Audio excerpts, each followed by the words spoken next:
Sosok sakral selamatkan nyawa Fiersa Besari dari tragedi Puncak Karstens. 2 wanita meninggal. Musisi Fiersa Besari dan sejumlah pendaki lainnya selamat dalam insiden tragedi di Puncak Karstens, Papua. Dalam informasi yang dihimpun tribunnews.com, tercatat sejumlah pendaki lainnya yang selamat, termasuk Fiersa Besari.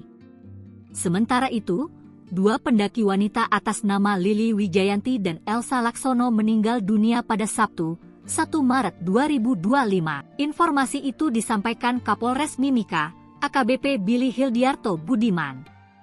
Ia benar, dia, Fiersa Besari, Red, ikut dalam rombongan saat mendaki. Sudah dievakuasi dan sekarang mereka ada di hotel, kata dia saat dikonfirmasi Kompas.com, Minggu, 2 Maret 2025, malam. Sementara itu, penghubung dari Fiersa Besari, yaitu Rizky Ubaidillah, juga membenarkan Fiersa Besari berada dalam kondisi selamat. Untuk Fiersa, insya Allah baik, ujar Rizky melalui pesan singkatnya, Minggu, 2 Maret 2025. Aparat kepolisian telah meminta keterangan korban selamat dan mendapatkan kronologi kejadian yang dialami para pendaki. Berdasarkan pengakuan dari para pendaki, akhirnya terungkap bagaimana perjalanan mendaki gunung dimulai hingga akhirnya terjadi insiden. Para pendaki awalnya terbang dari Bandara Timika menuju Yellow Valley pada Rabu, 26 Februari 2025, sekitar pukul 7 sampai pukul 9.50 waktu Indonesia Tengah. Tragedi terjadi saat proses turun, di mana beberapa pendaki mulai mengalami gejala hipotermia.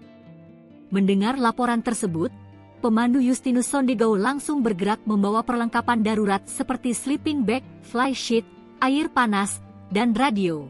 Pemandu internasional, Dawa Gyalje Sherpa, juga turun tangan untuk membantu proses evakuasi. Dawa sempat menghubungi base camp dan berusaha menangani Lili dan Elsa yang mengalami hipotermia di teras 2. Sayangnya, upaya penyelamatan tidak berhasil. Sementara itu, pendaki Huda sempat mencoba naik kembali ke teras 2 untuk membantu Egy dan tim lainnya di summit Ridge. Namun, karena kondisi fisiknya yang lemah, ia memutuskan untuk kembali ke base camp. Dari seluruh tim pendakian, 2 orang, yaitu Lili dan Elsa, meninggal dunia. Pendaki lainnya, termasuk Fiersa Besari, berhasil selamat dan kembali dengan selamat.